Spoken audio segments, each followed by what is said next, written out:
banda na kayong kapon ng kadiliman.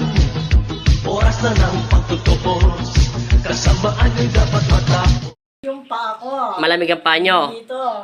Tapos yung dito, wala. Tapos yung dito, masakit. Masakit. Eh nga, yung dito, uminit kanina. Yung nakaupo kayo rito.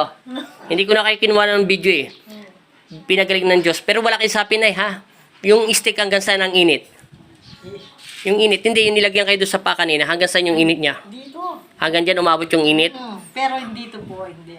O kasi Pero yung Yung alin? yung masakit, wala na. nawala na yung sakit. Salamat sa Diyos. Upo muna kayo dyan. Sige na, pahinga muna kayo konti. Inumin nyo muna yung tubig nyo konti. May bisa yan ay. Sige. Inumin nyo. Kailan nyo pa sakit yan? Hindi po alam. Walang buwan na. Basta matagal na. Akala ko. Mga isang buwan na may git. Ay, hindi lang po. Ay, hindi lang. Sige pa inumin yung tubig. Bababa na lahat ng dasal. Inabitan ko lang kayo ng stick ha. Pero sobrang init. Pero umabot hanggang dito yung init. Init po. Ngayon magaling na. Salamat sa Diyos. Ano ngayon? Ano pakiramdam niyo sa sarili niyo? Maginawan. Naginawa kayo? Sigurado? Pero kanina ninervous. Bakit ka ninervyos? Bakit na Ewan ko lang po, ninervous ako. Tapos ngayon wala na. Wala na. Wala. Maayos na pakiramdam niyo. Oo. Binaba ko yung sakit niyo eh.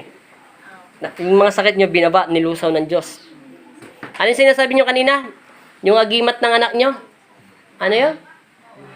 Yung binuksan niyo? Sabi niyo kanina kinukwento sa akin habang ginagamot kayo ng Panginoon Kristo?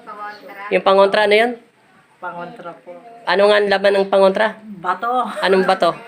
Buga. At saka yung batong pag-landscaping. Sabi, nakabali pa sa tela ng pula. Ilang piraso yun? Natanggal niyo? Dalawa po yung nakita ko. Dalawa? Sabi, Doon sa anak mo. Ikaw nagsusot? Ng bato? Hindi po pinapasuot kasi nung sumama po. Hindi, siyempre, ikaw rin nagsusot. Dahil nagpagamot ka sa manggagamot, di ba? Tapos nagkaroon ka ng binigyan kang bato. Okay. Pangontra daw po. Pangontra. Tapos Ngayon nakita mo bato lang ang laman. Tapos sabi niya, dapat daw buksan ko na ngayon. Hindi binuksan kagabi. Nung nakita ko, anong ba yan? Ako, bato.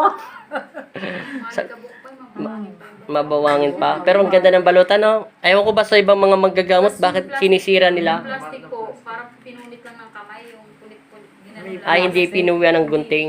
May plastic pa sa loob. Pero yung maganda lang yung panlabas. Parang ano yan, tao. Pagkaharap mo, mabait sa'yo. Pag talikod mo, kung ano-ano ng chismis na sasabihin sa'yo. Yun nga sabi, mapangning lang. Sinungaling ng mga manggagamot yun. Hindi manggagamot yun, mambubudol yun. Oo. Plastic yun, mambubudol. Eh, manggagamot bang gano'n ng Diyos? Kung may takot ka sa Diyos, di mo gagawin yun sa kapwa mo. Kung manggagamot ka, talagang instrumento ka ng Diyos, hindi mo gagawin yun. Alam mo sa batas, sa spiritual. Anong kasalanan papaluin ka ng Panginoon Kristo? Kasi ginagamit mo kapangyarihan niya sa kadiliman. Pero ngayon, okay na, Nay. Okay na po. Magaling na yung tuhod nyo. Hindi ko na kayo kuha ng video ngayon. Okay na. Lakad nga kayo. Konti na lang, Nay. Lakad kayo. Oh, mukhang sex. Medyo maayos. Hindi na. Nawala na. Nilagyan ko lang ng stick, di ba? Ninawakan ko lang. 7 tadyak lang, di ba? Salamat sa Panginoon Kristo. Para kayong tinerapy, no?